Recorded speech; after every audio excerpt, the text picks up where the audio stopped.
नमस्कार, तुमचं माझ्या चॅनलमध्ये स्वागत आहे। तर मी आज तुम्हाला वटपौर्णिमेबद्दल थोडी माहिती देणार आहे।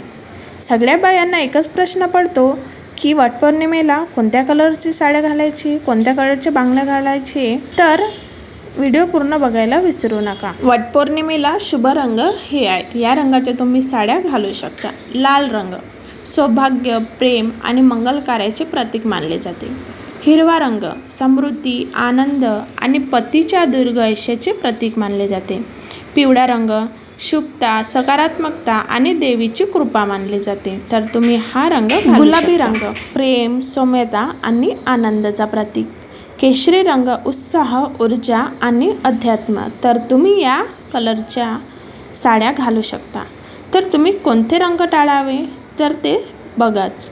काही घरांमध्ये खालील रंग वटपौर्णिमेच्या पूजेसाठी टाळण्याची प्रथा आहे। सर्वात पहिला कलर पूर्ण पांढरी साडी किंवा फक्त पांढऱ्या बांगड्या घालू नये। काळा रंग काळी साडी किंवा काळ्या बांगड्या घालू नये। फार गडद, निस्तेज किंवा शोक दर्शवणारे रंग घालू नये। तर हे आहेत जे कलर, या कलरचा वापर तुम्ही करू नका। तर त्यानंतर बघूया की वटपौर्णिमेला कोणते रंग शुभ, कोणते रंग टाळले जातात, कोणत्या बांगड्या घालाव्यात आणि कोणत्या टाळाव्यात।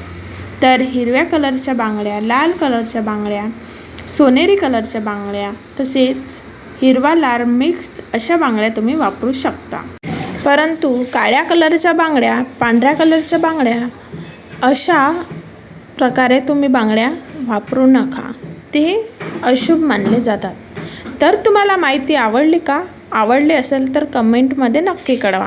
अशाच छान छान व्हिडिओसाठी चॅनलला सबस्क्राईब करायला विसरू नका आणि बेल आयकॉनला क्लिक करून ठेवा। धन्यवाद।